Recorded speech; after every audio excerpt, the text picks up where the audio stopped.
ओम शांति। 24 जनवरी 2026 बाबा के महावाक्य।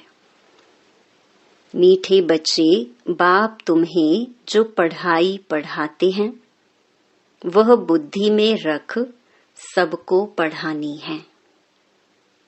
हरेक को बाप का और सृष्टि चक्र का परिचय देना है। प्रश्न: आत्मा सतयुग में भी पाठ बजाती और कलयुग में भी, लेकिन अंतर क्या है? उत्तर: सतयुग में जब पाठ बजाती है तो उसमें कोई पाप कर्म नहीं होता है। हर कर्म वहां अकर्म हो जाता है क्योंकि रावण नहीं है। फिर कलयुग में जब पाठ बजाती है तो हर कर्म विकर्म व पाप बन जाता है क्योंकि यहाँ विकार हैं। अभी तुम हो संगम पर, तुम्हें सारा ज्ञान है। ओम शांति। अब यह तो बच्चे जानते हैं कि हम बाबा के सामने बैठे हैं। बाबा भी जानते हैं बच्चे हमारे सामने बैठे हैं। यह भी तुम जानते हो बाप हमको शिक्षा देते हैं जो फिर औरों को देनी है। पहले पहले तो बाप का ही परिचय देना है क्योंकि सब बाप को और बाप की शिक्षा को भूले हुए हैं। अभी जो बाप पढ़ाते हैं यह पढ़ाई फिर 5000 वर्ष बाद मिलेगी। यह ज्ञान और कोई को है नहीं।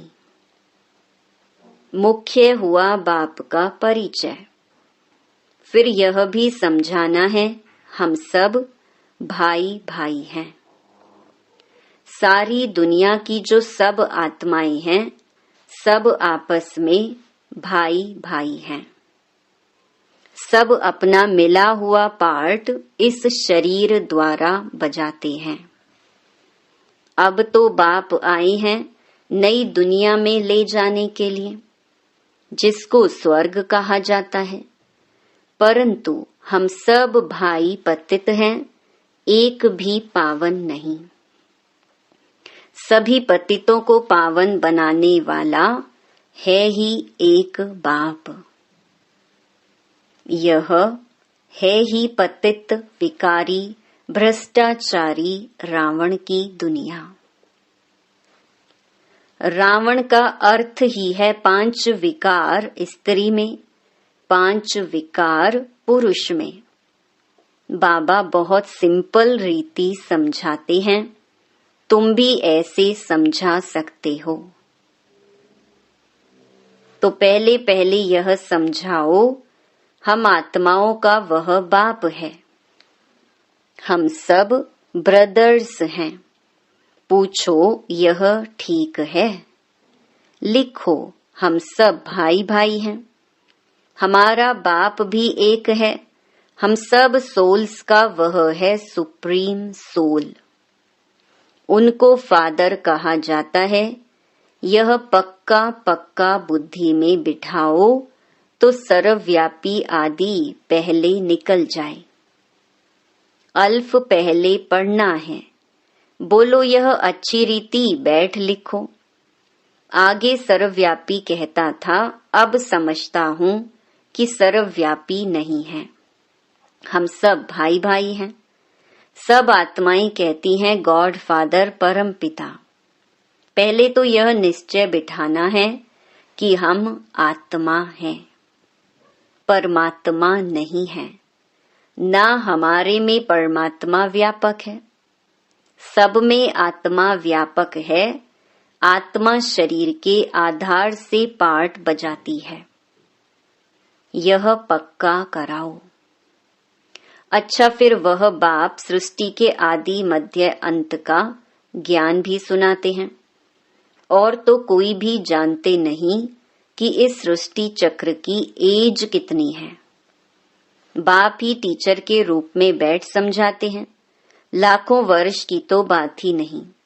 यह चक्कर अनादि एक्यूरेट बना बनाया है, इसको जानना पड़े।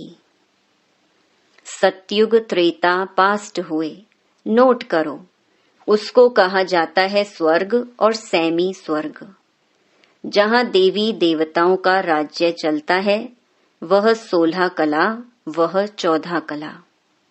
धीरे धीरे कलाएं कम होती जाती हैं। दुनिया पुरानी तो जरूर होगी ना।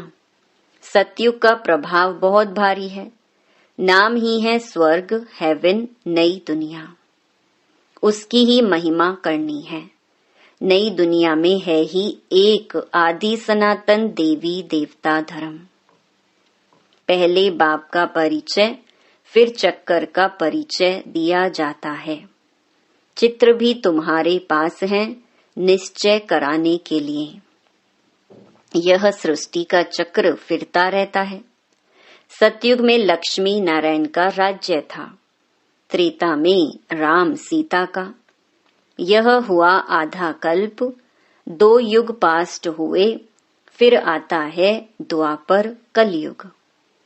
द्वापर में रावण राज्य, देवता वाम मार्ग में चले जाते हैं तो विकार की सिस्टम बन जाती है। सतयुग त्रेता में सब निर्विकारी रहते हैं।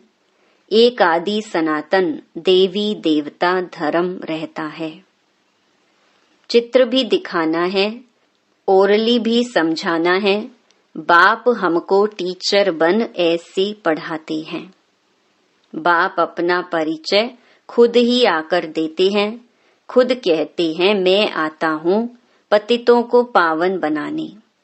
तो मुझे शरीर जरूर चाहिए, नहीं तो बात कैसे करूं। मैं चैतन्य हूँ, सत्य हूँ और अमर हूँ। आत्मा सतो रजो तमो में आती है। आत्मा ही पावन और पतित बनती है, इसलिए कहा जाता है पतित आत्मा, पावन आत्मा। आत्मा में ही सब संस्कार हैं। पास्ट के कर्म व विकर्म का संस्कार आत्मा ले आती है। सतयुग में विकर्म होता ही नहीं। कर्म करते हैं, पार्ट बजाते हैं, परंतु वह कर्म अकर्म हो जाता है। गीता में भी अक्षर हैं। अभी तुम प्रैक्टिकल में समझ रहे हो, जानते हो बाबा आया हुआ है पुरानी दुनिया को बदलने, नई दुनिया बनाने। जहाँ कर्म अकर्म हो जाते हैं उसको ही सतयुग कहा जाता है, और फिर जहाँ सब कर्म विकर्म होते हैं उसको कलयुग कहा जाता है। तुम अभी हो संगम पर। बाबा दोनों तरफ की बात समझाते हैं। सतयुग त्रेता तो है पवित्र दुनिया, वहाँ कोई पाप होता नहीं। जब रावण राज्य शुरू होता है तब ही पाप होते हैं। वहाँ विकार का नाम नहीं होता। चित्र तो सामने है, राम राज्य और रावण राज्य। बाप समझाते हैं यह पढ़ाई है। बाप के सिवाय और कोई नहीं जानता। यह पढ़ाई तो तुम्हारी बुद्धि में रहनी चाहिए। बाप भी याद आता है, चक्कर भी बुद्धि में आ जाता है। सेकंड में सब याद आ जाता है। वर्णन करने में देरी लगती है। इनके 3 फाउंटेन हैं। झाड़ ऐसा होता है, बीज और झाड़ सेकंड में याद आ जाएंगे। यह बीज फलाने झाड़ का है, ऐसे इनसे फल निकलता है। यह बेहद का मनुष्य सृष्टि रूपी झाड़ कैसे है, इनका राज तुम समझाते हो। बच्चों को सारा समझाया है। आधा कल्प डायनेस्टी कैसी चलती है, फिर रावण राज्य होता है। तो जो सतयुग त्रेतावासी हैं वही द्वापरवासी बनते हैं। झाड़ वृद्धि को पाता रहता है। आधा कल्प के बाद रावण राज्य होता है, विकारी बन जाते हैं। बाप से जो वर्षा मिला वह आधा कल्प चला। नॉलेज सुनाकर वर्षा दिया, वह प्रालब्ध भोगी अर्थात सतयुग त्रेता में सुख पाया। उसको सुख धाम सतयुग कहा जाता है। वहां दुख होता ही नहीं। कितना सिंपल समझाते हैं। एक को समझाते हो या बहुतों को समझाते हो तो ऐसे अटेंशन देना है। समझता है, हाँ हाँ करता है, बोलो, नोट करते जाओ। कोई शंका हो तो पूछना। जो बात कोई नहीं जानता वह हम समझाते हैं। तुम कुछ भी जानते नहीं हो, पूछेंगे फिर क्या। बाबा तो इस बेहद झाड़ का राज समझाते हैं। यह नॉलेज अभी तुम समझते हो। बाप ने समझाया है, तुम 84 के चक्कर में कैसे आते हो, यह अच्छी रीति नोट करो, फिर इस पर विचार करना है। जैसे टीचर ऐसे निबंध देते हैं, फिर घर में जाकर रिवाइज कर आते हैं ना। तुम भी यह नॉलेज देते हो, फिर देखो क्या होता है। पूछते रहो, एक एक बात अच्छी रीति समझाओ। बाप टीचर का कर्तव्य समझाकर फिर गुरु का समझाओ। उनको बुलाया ही है कि आकर हम पतितों को पावन बनाओ। आत्मा पावन बनती है तो फिर शरीर भी पावन मिलता है। जैसा सोना वैसा जेवर बनता है। 24 कैरेट का सोना उठाएंगे, खाद नहीं डालेंगे तो जेवर भी ऐसे सतो प्रधान बनेंगे। अलॉय डालने से तमो प्रधान बन पड़े हैं। पहले पहले भारत 24 कैरेट पक्के सोने की चिड़िया था, अर्थात सतो प्रधान नई दुनिया थी, फिर तमो प्रधान बनी है। यह बाप ही समझाते हैं और कोई मनुष्य गुरु लोग नहीं जानते। बुलाते हैं आकर पावन बनाओ, सो तो गुरु का काम है। वानप्रस्थ अवस्था में मनुष्य गुरु करते हैं।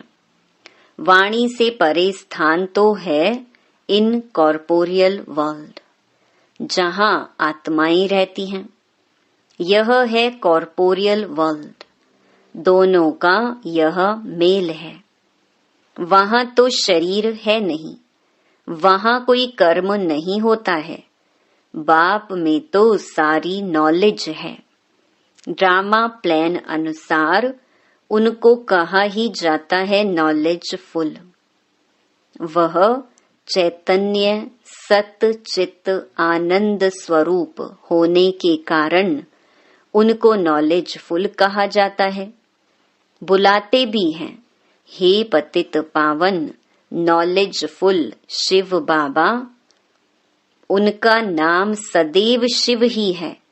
बाकी आत्माएं सब आती हैं पार्ट बजाने, तो भिन्न भिन्न नाम धारण करती हैं। बाप को बुलाते हैं परंतु उनको कुछ भी समझ नहीं रहती। जरूर भाग्यशाली रथ भी होगा जिसमें बाप प्रवेश कर तुमको पावन दुनिया में ले जाएं।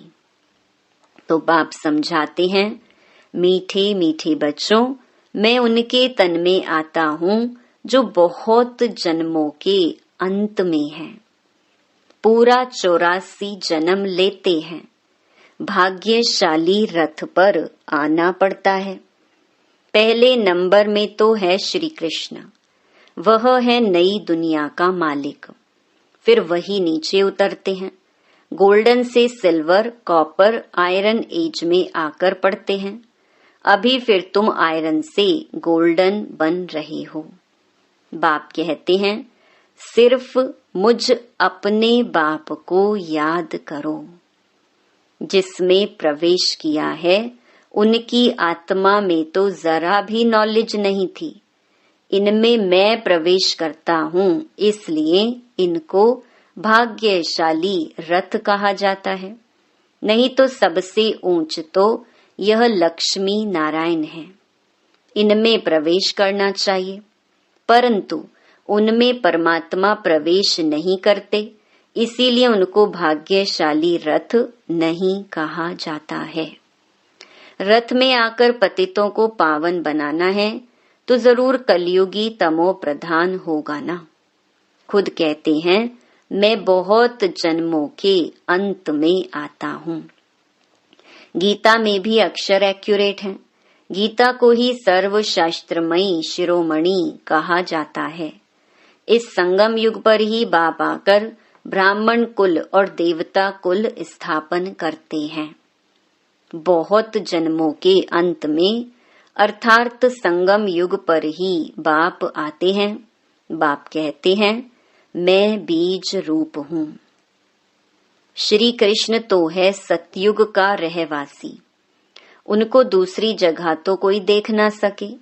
पुनर्जन्म में तो नाम रूप देश काल सब बदल जाता है, फीचर्स ही बदल जाते हैं। पहले छोटा बच्चा सुंदर होता है, फिर बड़ा होता है, वह फिर शरीर छोड़ दूसरा छोटा लेता है। यह बना बनाया खेल ड्रामा के अंदर फिक्स है। दूसरा शरीर लिया तो उनको श्री कृष्ण नहीं कहेंगे। उस दूसरे शरीर पर नाम आदि फिर दूसरा पड़ेगा। समय, फीचर्स, तिथि, तारीख आदि सब बदल जाता है। वर्ल्ड की हिस्ट्री, ज्योग्राफी हूबहू रिपीट कहा जाता है। तो यह ड्रामा रिपीट होता रहता है। सतो रजो तमो में आना ही है। सृष्टि का नाम, युग का नाम सब बदलते रहते हैं। अभी यह है संगम युग। मैं आता ही हूँ संगम पर। मैं तुमको सारी दुनिया की हिस्ट्री, ज्योग्राफी, सत्य बताता हूँ। आदि से लेकर अंत तक और कोई भी जानता ही नहीं। सतयुग की आयु कितनी थी, यह पता न होने कारण लाखों वर्ष कह देते हैं। अभी तुम्हारी बुद्धि में सब बातें हैं। तुम्हें अंदर में यह पक्का करना है कि बाप टीचर सतगुरु है, जो फिर से सतो प्रधान बनने के लिए बहुत अच्छी युक्ति बताते हैं। गीता में भी है, देह सहित देह के सब धर्म छोड़ अपने को आत्मा समझो। वापिस अपने घर जरूर जाना है। भक्ति मार्ग में कितनी मेहनत करते हैं भगवान पास जाने के लिए।